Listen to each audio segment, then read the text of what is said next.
People are talking about a House bill that could lead to the ban of the popular social media app TikTok. Well, an hour ago, the House passed the bill. The controversial legislation has gained the attention of the company's millions of users. Lawmakers who back the bill say that the app poses a security threat. While the bill isn't an outright ban, it says TikTok can remain on U.S. app stores as long as it cuts ties with Chinese-linked parent company ByteDance. The bill faces an uncertain future in the Senate. President Biden said he'd sign it if it reaches his desk. And I guess how much time are they going to give ByteDance to make that decision before, it continues to kind of be more of an issue for us here? And obviously a lot of people are concerned about privacy and their data and their information, but they already have it, right? Right. Well, and they can continue getting it. That's really the argument, that this is sort of a pipeline into China for things like every click that you do, where you are, your geocoding, all of that. So it sounds like lawmakers aren't against the actual app and what the technology does and what it offers to creators and people who want to base a business on TikTok. It sounds like it's all about that connection with China. So what'll be fascinating, it'll now go from the House to the Senate, and we'll see what happens there, because there's a different political makeup there as well. Also interesting, we're in election season, and a lot of politicians are reaching younger voters through apps like TikTok and X. Which is where they get their information. Yeah, and the biggest concern is they just can't regulate it. So you remove China from this, TikTok generation, really. I mean, my kids use it.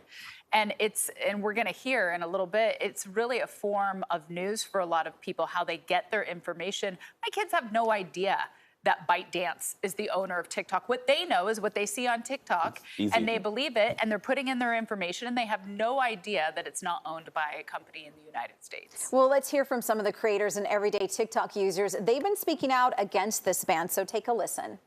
I enjoy the content. I get most of my news actually through TikTok. I think people are just assuming that it's doing harm, and I don't think that that's true or appropriate.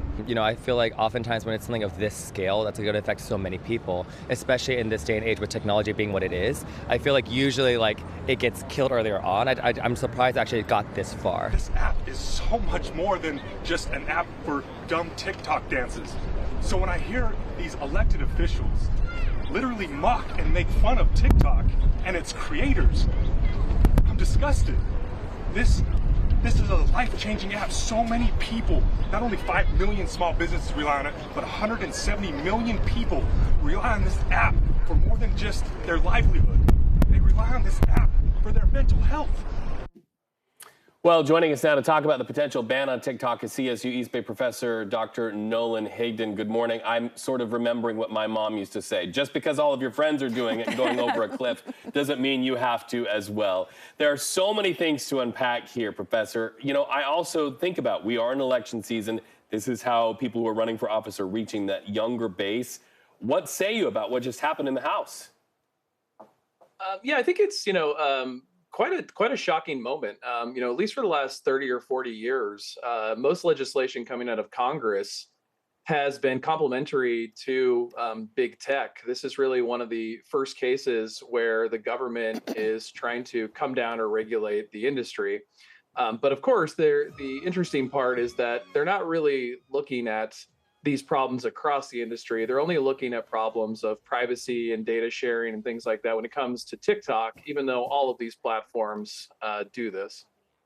So data security is a big part of this bill, but some critics like New York House Rep Jamal Bauman says, why focus on TikTok when American companies like Facebook have dealt with their own data security issues in the past? So should we be concerned with other apps as well as TikTok?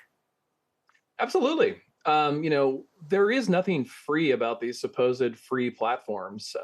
Folks give up their data, they give up their privacy. All the things that they put online, share online, or say online are taken and used for profits by these companies, which means basically your work is free. You work for free for these companies. So this is a problem across the industry.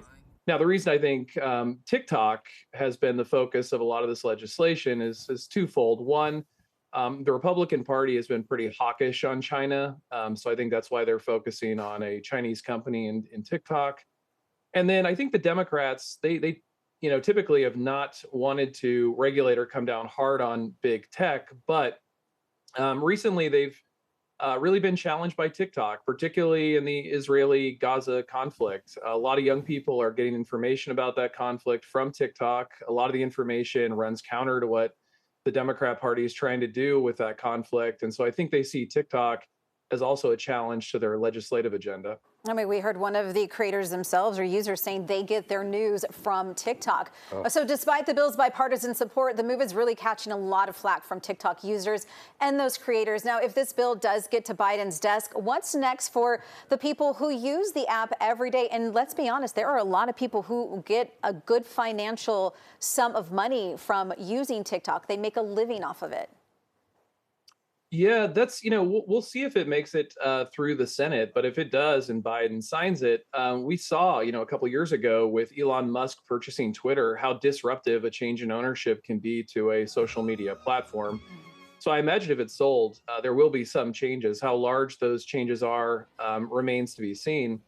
If it's not sold and it's, totally banned, I imagine that U.S. companies will try and pick up that TikTok market immediately.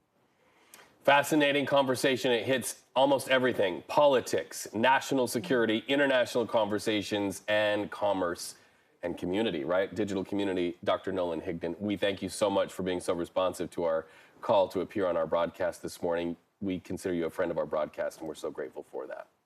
Thank you.